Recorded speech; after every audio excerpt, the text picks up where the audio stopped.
Hello, I'm Brian Tracy. When I was in my teens, I had a dream to become a millionaire by the time I was 30. When I reached the age of 30, I was broke. So I set it back to 35. When I reached the age of 35, I was broke as well.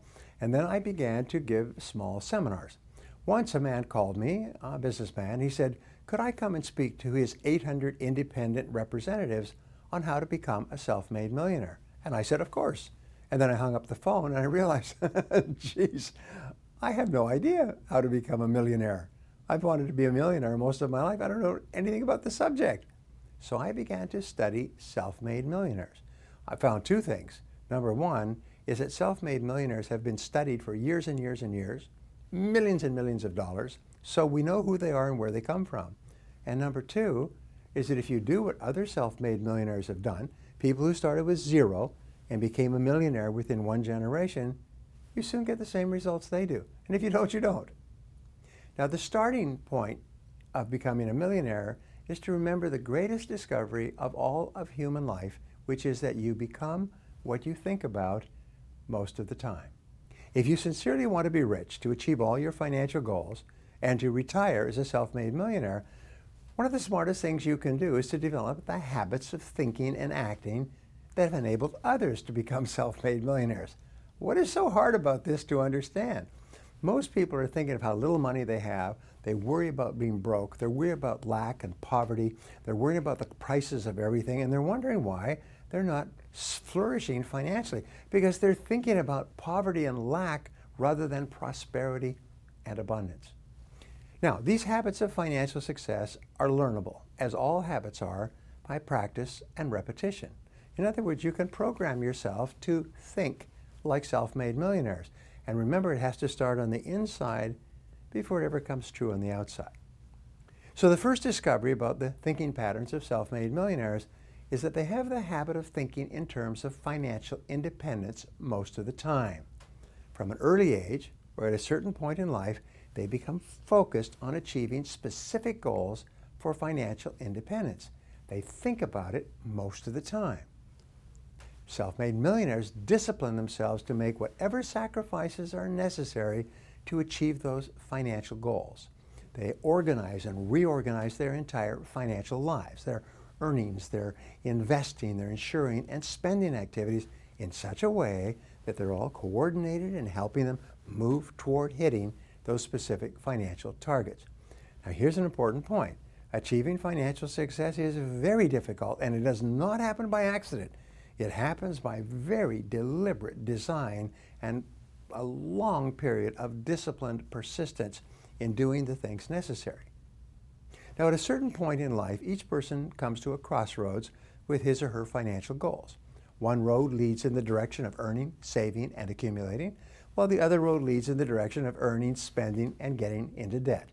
And 80% of the population take that road because it's fun and easy.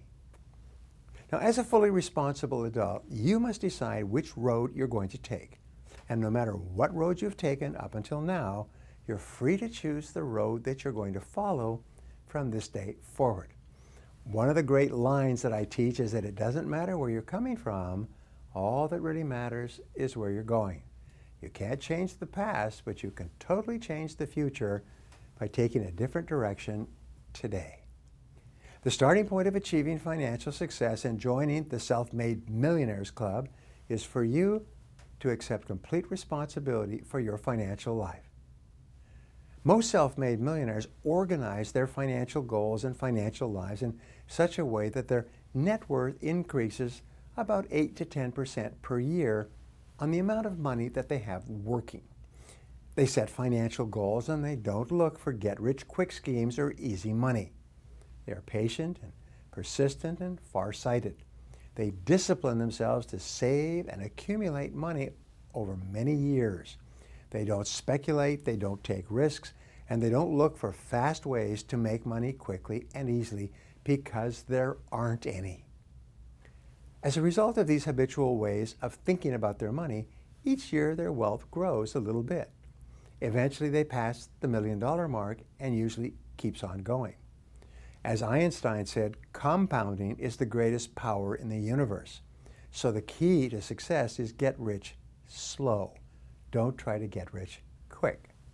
When you become the kind of person who can set financial goals and accumulate $1 million or more, you'll also be the kind of person who can earn the second and third million as well. You know, we used to say, and I started this when I was poor, is making the first million is very hard, but the second million is almost inevitable. Why is that? It's because you have to develop totally different qualities to earn the first million, but now you have the qualities and earning the second million is much easier. And even if something unfortunate happens to you and you lost all your money, you'd be able to make it back again fairly quickly because you would have become the kind of person who can become a millionaire. Once you become that kind of person, you never lose it. There's a great story about Mike Todd, a theater director who had invested all of his money in a production and lost it all and was broke. And someone once asked him, "Hey, Mike, how does it feel to be poor?" He said, "I'm not poor." He said, "Poor is a state of mind. I'm just broke, and that is temporary." And within a few months, he was back on top again. He was once more a self-made millionaire because he had the mindset. So self-made millionaires did not gain financial success merely by luck. Luck does not factor into it. In order to become a self-made millionaire, you must set financial goals and work toward achieving financial success every day. And if you do that persistently and consistently, day by day, week by week, month by month, you will achieve all your financial goals.